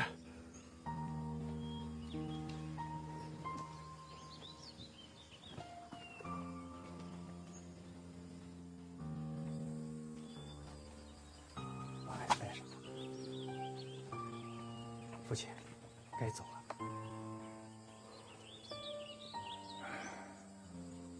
了，还能回得来吗？我蒋家的祖坟是经过我几十年一点一滴修造起来的，可等共产党一进了西口，全完了。你是怕毛泽东报复？挖毛泽东祖坟的，那可是何健干的。你不懂，毛泽东是会算到我的头上的。爷爷，我们走了，你怎么办呢？爷爷也会走的。可是我不想去台湾呐。爷爷也不想去，可是不能不去啊。爷爷亲亲你。爷爷，我不去，我不去。好孙子，是爷爷对不起你们，是爷爷不好，让你们这么小就背井离乡。爷爷，爷爷，时候不早了，赶紧走吧。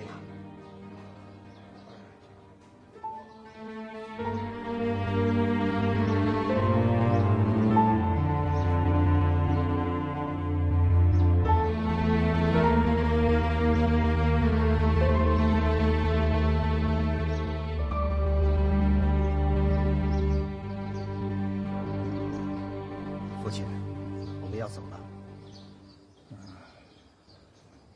晶儿，我回西口不知有多少次了，可这一次的情形大不相同。我总感到这是我最后一次离开西口，这辈子恐怕再没有机会回来了。我蒋家祖坟在此，还望各位乡亲代为照看。我今后不管走到哪里，走多远，我的根还是在大陆，还是在这里。父亲，我们还是走吧。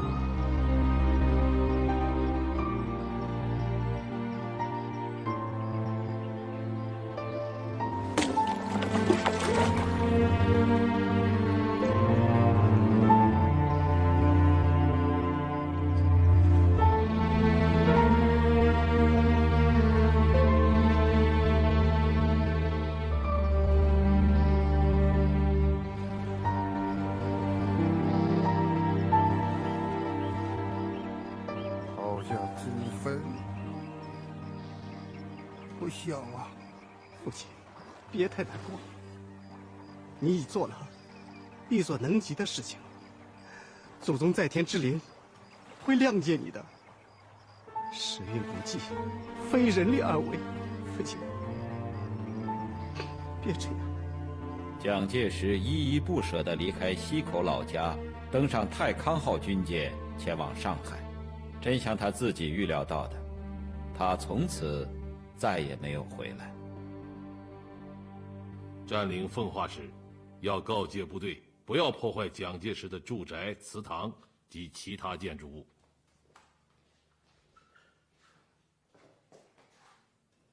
爸爸又在写电报了。啊，安英，你回来的正好，晚上我想跟你聊聊。爸，南京解放了，您是不是觉得轻松了许多？我这个人呢，操心惯了，就是全国解放了，也不会轻松的。那倒是，那个时候又要搞建设了。我这一辈子，注定是个劳累命。爸，我给您按摩按摩吧。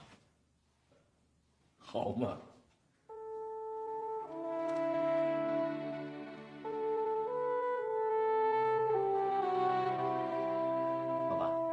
手会不会太重啊？哎，正好。哎呀，我今天是享你的福喽。爸，我在您身边照顾您的日子太少了。你都这么大了，老在我身边可不行啊。爸，我能跟您提个意见吗？啊，您这烟是不是少抽点？抽多了对身体不好。抽的是太凶了。你们年轻人，我是不鼓励的，不抽最好。那您看这烟是不是？你小子今天是得寸进尺啊！好啊，不抽了，这还差不多。跟你说件事，蒋介石已经离开西口，坐上军舰逃往台湾了。我们第3野战军的先头部队呢，正向杭州、宁波方向挺进。蒋介石的老家西口，马上就要被我们占领了。太好了，我们部队行动真快。蒋介石这个人啊，是很讲忠孝的。西口的祖坟，是他最舍不得丢下的东西。可惜，他带不走了。我这份电报，是发给3野的先头部队的，给他们提个醒儿。爸，你要保护蒋介石的住宅祠堂，可蒋介石把我们毛家的祖坟都给挖了。你还记得？哎呀，那是1930年，蒋介石的帮凶何键派人挖了我们毛家的祖坟，同一年又杀害了你的妈妈。要说这个仇，就是把蒋介石的祖坟挖了我都不解气。蒋介石会这么想，很多人也会这么想，他们错了。一个成熟的革命者不能用私情来对待我们的事业，哪怕是面对我们的敌人。对待蒋介石的祖坟，我们不光不挖它，还要保护好它。这毕竟是一段历史啊，要尊重历史。共产党人要有胸怀天下的气度。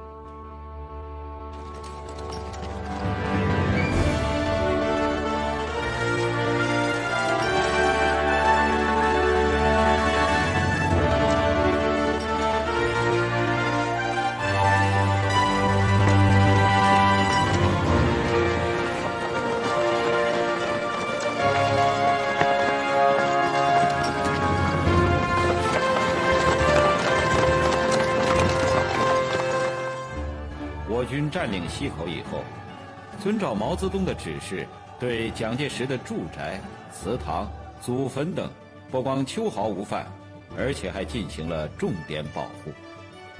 共军过江，如此容易得手。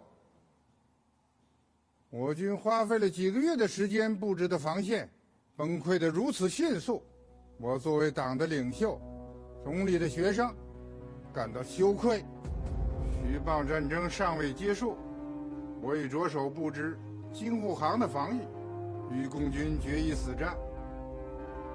现在南京失守，上海也危在旦夕。作为领袖，我不能闲居旁观，不能眼看着局势变坏。所以，上海虽然危险，我还是要和大家共守上海。安伯在，你说说吧。是。我们根据总裁以淞沪为核心，坚持持久防御，最后坚守淞沪，等待世界局势发生变化的总方针。我们对上海的防御做了具体的安排。我们在上海构筑了3道防线，可谓固若金汤。兵力部署呢？目前，我军有9个军、2个师，海军第1舰队30多艘舰艇，空军4个大队，130多架飞机，炮兵、装甲兵、工兵、通讯兵10几个团，共计约30万人。现在目前都已进入了自己防御的区内。现在，卫国指挥的装甲兵团也已经到了上海。这样，以我海空军的优势，全力支援地面部队。我们将在这里打一场现代化的立体战争。我们的大上海将是一座摧不毁、攻不破的堡垒。很好。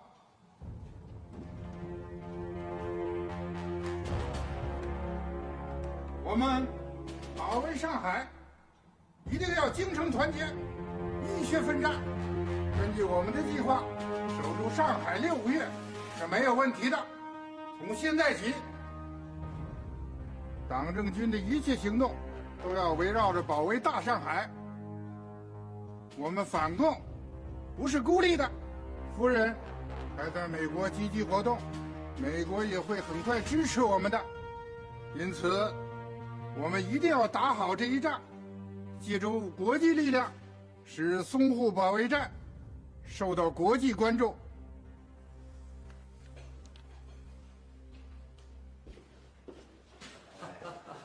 主席呀，在看地图呢。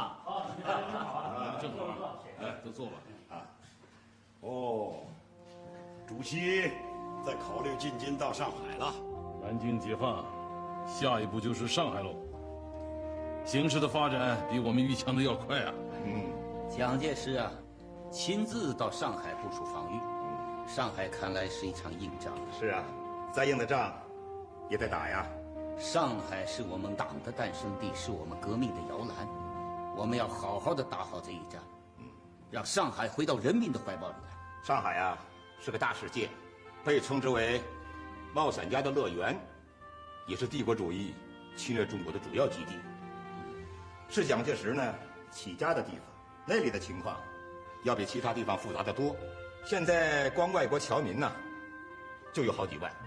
恩来少奇说出了上海的特殊性啊，可前方的同志们着急呀。董千伟来电询问攻击上海的时间在什么时候。现在看来，打上海应该不会有太大的问题。问题是，上海是我们国家工业的精华所在，打烂了就太可惜了，就对不起人民了。一定要想方设法，让大上海完整的回到人民的手中。回来之后还要管好它。我想拿下上海是没有问题的，但如果强攻，就打成烂摊子了，这是我们不愿意看到的。现在解放上海，主要不是军事问题，而是在政治上、经济上的，甚至是国际上的问题。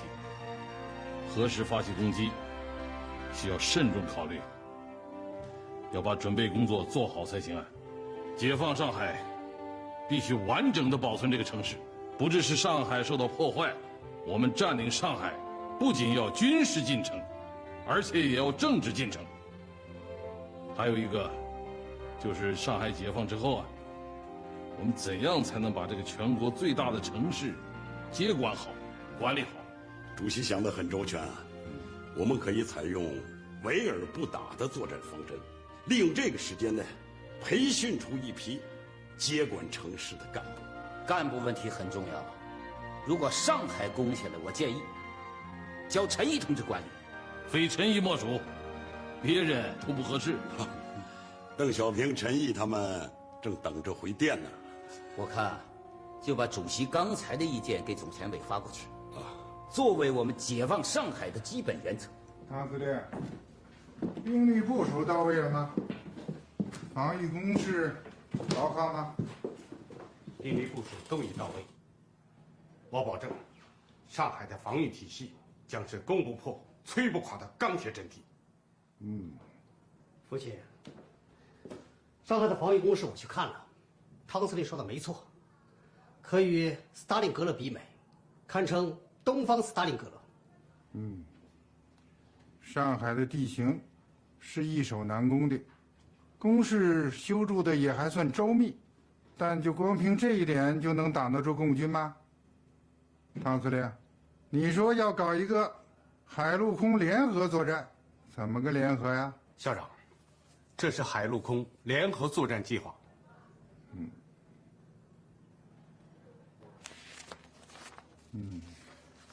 也只能如此了。上海保得住保不住，就全靠你了。校长放心，学生是与上海共存亡。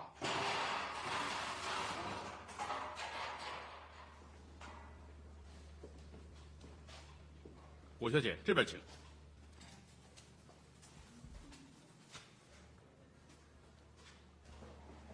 快打开。请吧，顾小姐。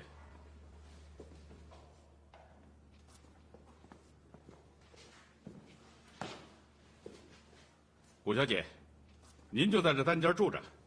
用得着给我这么好的待遇吗？我跟着我的难友们住一块儿就行了。这不是我的安排，是局座的安排，我无能为力。哦，局座还说了，以后他到哪里就把你带到哪里，这是局座答应你姐姐的条件。那个，顾小姐，我先告辞了。你有什么事呢？随时叫我，我愿意效劳。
同志，同志，你是谁？我姓古，叫古正涵。你有什么事儿吗？我是北平的地下党，我有很重要的情报，想跟组织上联系。我们这儿没有党组织。同志，请你一定要相信我，一定要相信我。我知道我们这儿是有组织的，这个小洞就能证明同志们是有联系的。住在隔壁的老杨已经牺牲了，我们是刚搬进来的，什么都不知道。大姐，大姐，你听我说，我知道我这么做很冒昧，但是我没有办法。我真的有很重要的情报，请组织上务必要联络我。你什么都不要再说了，我们真的不知道。大姐，大姐。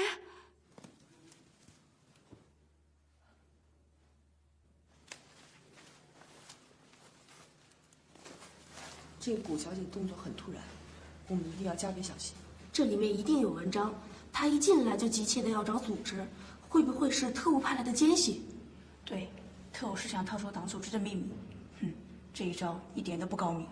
现在解放上海的战役马上就要打响了，敌人势必疯狂的想要破坏我们的党组织。在这个关键的时刻，我们一定要加倍的小心。韩大姐，你说怎么办？我们先不识破他，看他下一步有什么行动。古正藩在北平的情况怎么样？报告总裁，他搞了几次大的行动，都是针对毛泽东的，虽然没有成功，但精神可嘉。古正藩干得好。你们搞这个工作的都要向他学习，百折不挠。是，总裁。我请你来，是要抓紧时间落实上海的潜伏计划。上海一旦失守，十里洋场要变成消灭共产党的战场。总裁放心，上海的潜伏工作都已经完成，共产党就是进了上海，也没他们的好果子吃。我还要交给你个任务，为了配合我们的军事行动，对于上海的那些个地下党，还有和我们捣乱的那些个民主党派的头头，要来一个彻底的清查，该抓的抓，该杀的杀。是。总裁严令，肃清上海地下组织，凡与我党国为敌者，一律格杀无论。是。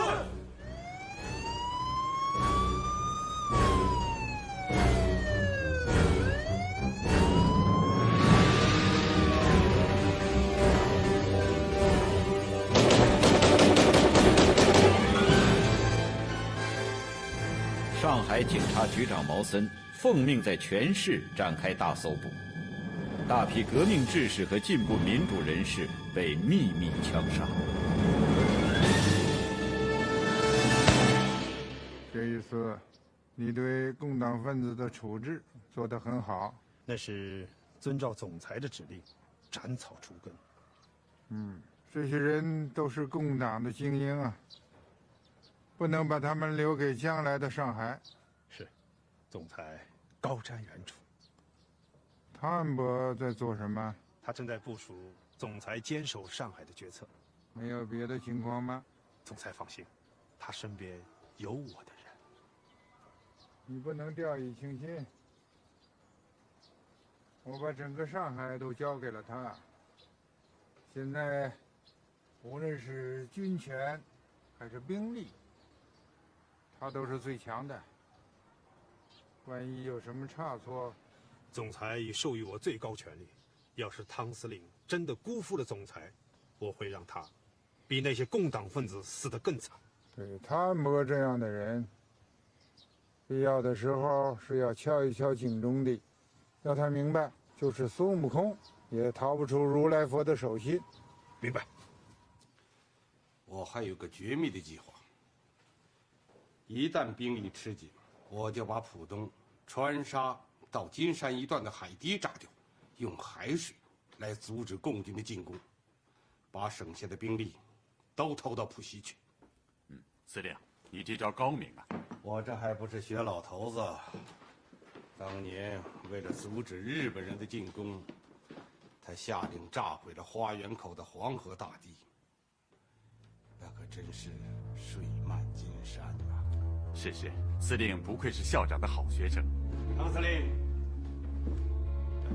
张局长，毛局长，有何贵干呢？我是来看看汤总司令，你有何公干呢？毛局长，大上海可不是靠你枪毙几个共党分子就能保得住的，得靠老子的军队。是吗？我怎么觉得我毛某人的能耐一点都不比你张军长差呀？毛局长厉害呀！就凭你手下的几个特务，啊？不是我夸海口，上海的军政要员，任何人的脑袋都在我毛某人的掌控之下。哦，怎么样，汤总司令，你说吧，你想要谁的脑袋？我汤某只想保住自己的脑袋。那好吧，告辞，告辞。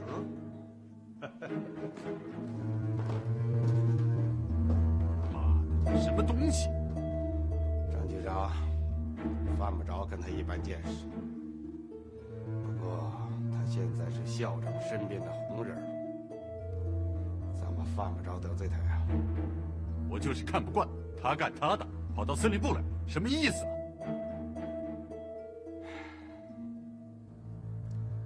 他这是来敲敲我的警钟啊！我要搬到上海市区去住，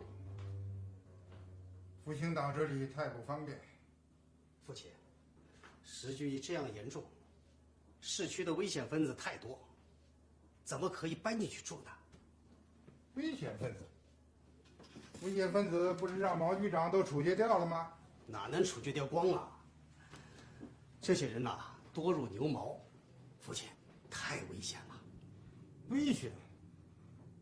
我能不知道吗？可在这个时候，我不到危险的地方去，咱们鼓舞士气。是，父亲。父亲把自己的生死置之度外，来激励将士。这件事就交给毛人凤去办，告诉他，我到上海市区去住，一切安全由他负责。是。给我见毛人凤。毛局长，老头子转移怎么不告诉我一声啊？中午梅白客大酒店恭候大驾。梅白客，什么意思啊？什么意思？还不是老头子的意思。王司令，我听说你有一个炸毁海堤的绝密计划，有这事吗？校长，这件事正在酝酿当中，您怎么知道的？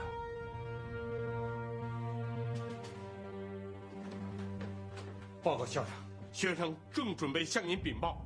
你这个计划，事先我怎么没听说过啊？校长，这件事也是刚刚正在酝酿，绝不是隐瞒校长的意思。校长没有责怪你的意思，校长其实心里都有数。报告校长，学生死心塌地效忠党国，效忠校长，绝无二心。坐下吧，啊，坐下说。谢校长。安巴，你这是所谓大上海，你这个位置是万人瞩目的。我希望你能打好这一仗，不要再出了个陈仪第二，给共产党做了空子。陈仪的教训，学生永远铭记在心。这就好。王局长，金国，你们两个人要敬汤司令一杯啊！汤司令，请。谢谢二位。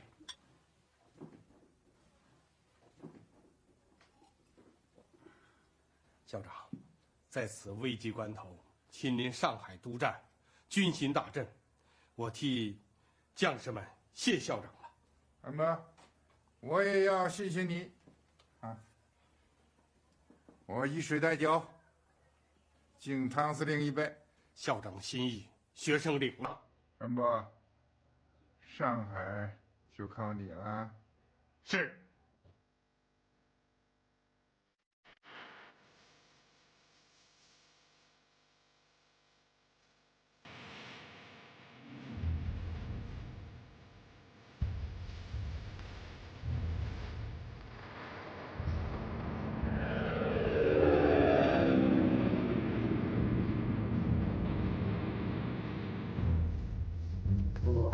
据我侦查，南苑机场一共停了4架空军的飞机，其中有一架停在机库里，好像是 B-25轰炸机。这个情报太重要了，得想办法把他们的飞机给搞掉。不可能，南苑机场防卫那么严密，我们几个人去，那不是鸡蛋碰石头，粉身碎骨啊！我来想办法。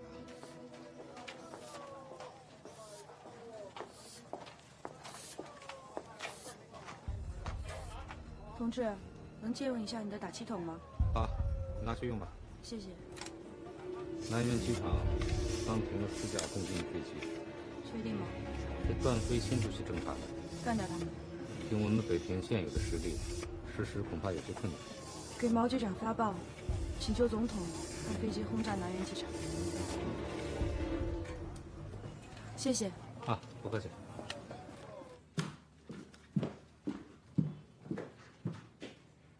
父亲，毛人凤急转古之帆来电。说吧。共军南苑机场刚刚进入4架飞机，毛局长建议我空军发动突袭，炸毁这些飞机。还是毛人凤会动脑筋的。南京陷落，我们急需在北平搞一次大的行动，给他一个报复。这个行动如果成功，一箭双雕，既炸毁共军的飞机，显示我空中力量，又打击共产党的气焰，搞乱北平的人心。青岛现在不还在我们手上吗？我马上命令空军司令周至柔从青岛派飞机轰炸南苑机场。时间方面，父亲有什么要求？明天是5月4号，中共和毛泽东都很看重这个日子，那就在明天给他们送点礼物去吧。父亲的这个礼物，恐怕毛泽东消受不起呀。就这样定了。空军要派出最精锐的飞行员，突然袭击，一举成功。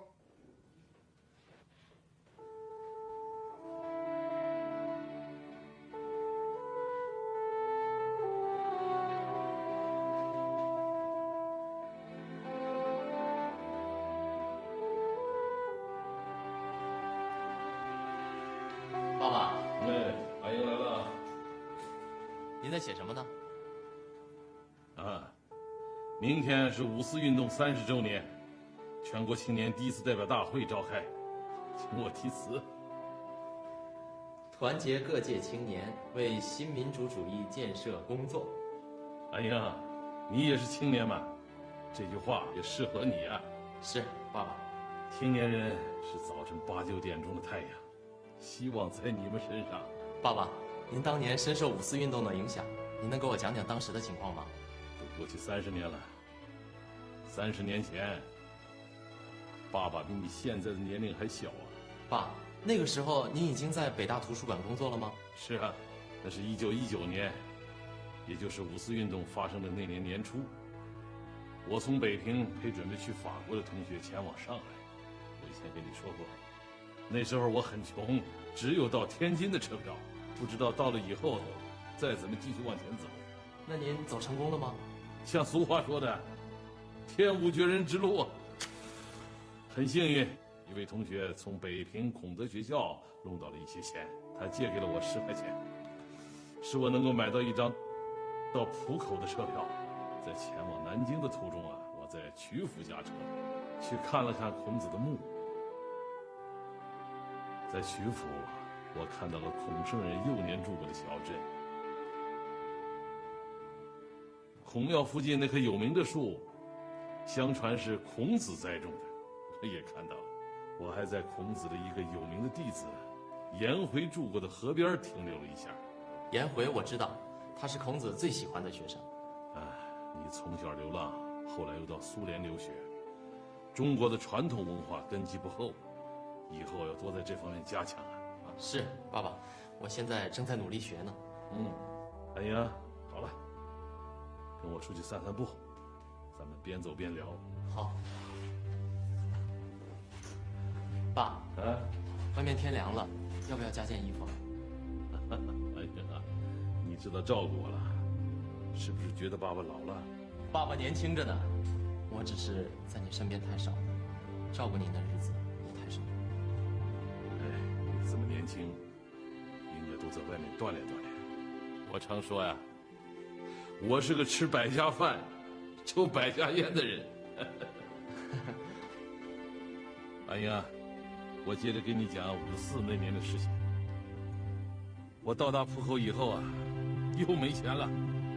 没有车票，无法去上海啊，也没有人肯借钱给我。最糟糕的是，我仅有的一双鞋子也让贼给偷跑了。哎，怎么办呢？爸，您去不了上海，也回不了北平，难道就这样一直打着赤脚？我这个人还是有福气的。在车站外啊，我遇见了一个湖南来的老乡，他成了我的救命菩萨。他借钱给我买了一双鞋，买了一张到上海去的车票。爸，那您那个时候为什么不去法国呢？当时我的想法跟他们不太一样，我认为了解中国的情况比到法国去更迫切、更重要。难怪那个时候爸爸喜欢走路，这也算是我的社会调查吧。还有啊，也就是在游历中进一步了解中国文化。人不远行啊，怎知世界之大，世界之妙。爸爸的这些步行，实际上是为后来的革命战争做准备。是啊，这样的经历，在后来的长征中帮助了我，使我不至于在2万5千里的艰难跋涉中倒下去。爸，您的意志真坚强。回到长沙以后啊，在5·4运动的影响下，我成了《湘江评论》的主笔，并在长沙帮助创办了文化书社。这个书社，特别是新民学会，激烈的反对当时的湖南督军张敬尧。这个家伙很坏，我们领导了一次学生总罢课，要求撤换他，并且派代表团到北平和西南进行反张宣传。因为那时候孙中山正在西南活动。张敬尧查封了《湘江评论》来报复学生。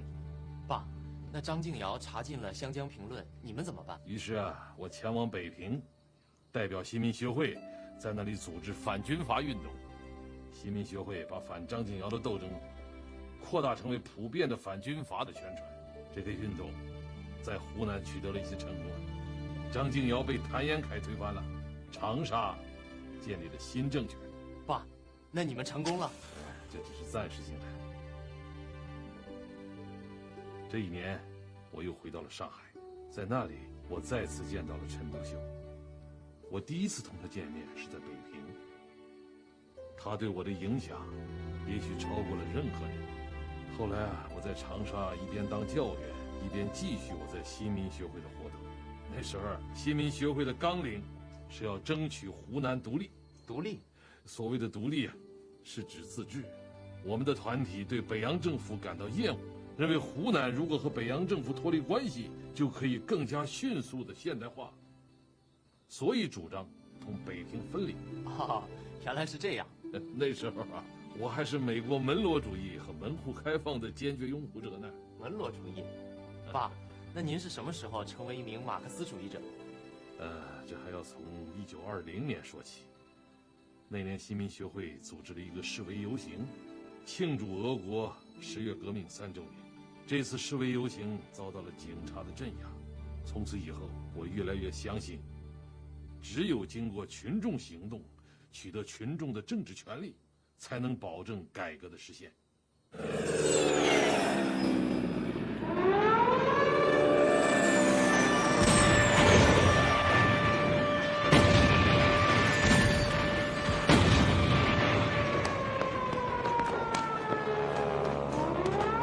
那什么地方啊？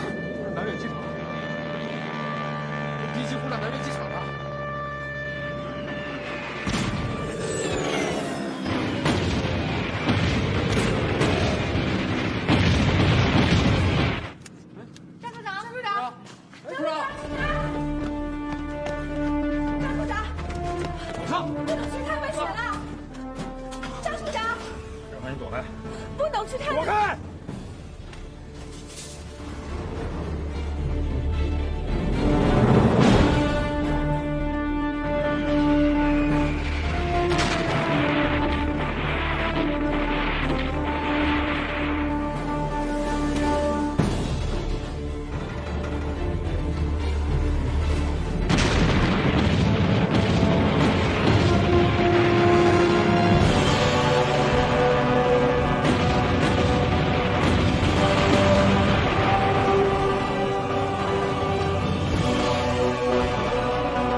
南苑机场遭轰炸，我们的4架飞机被炸毁啊，其中有1架是 B-25型轰炸机。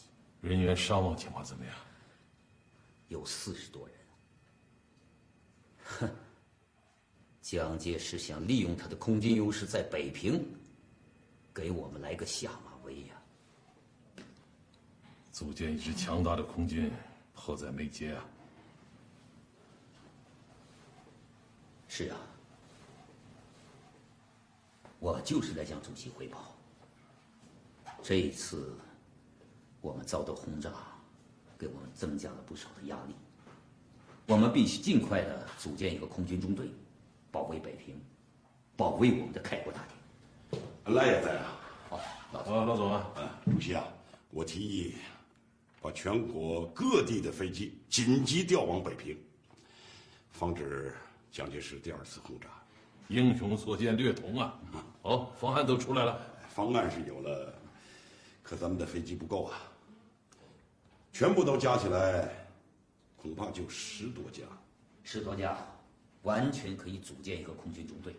我看，先干起来再说。这一点力量远远不够。我看可以跟斯大林同志商量一下，争取得到苏联的支援。可以，空军的事儿，现在就得抓起来啊！新中国需要一支强大的空军，我相信这个愿望一定会实现的。好，好，这次轰炸很成功，我要对空军给嘉奖。我代表空军将士，谢谢总裁。毛局长和古正藩的功劳也不小。啊，你让毛局长给古正藩发报，就说对他的情报工作也要给予嘉奖。是。这次行动虽然卓有成效，但是毛泽东肯定要对北平更加防卫。以后你们空军要多多的研究突然袭击的战略战术。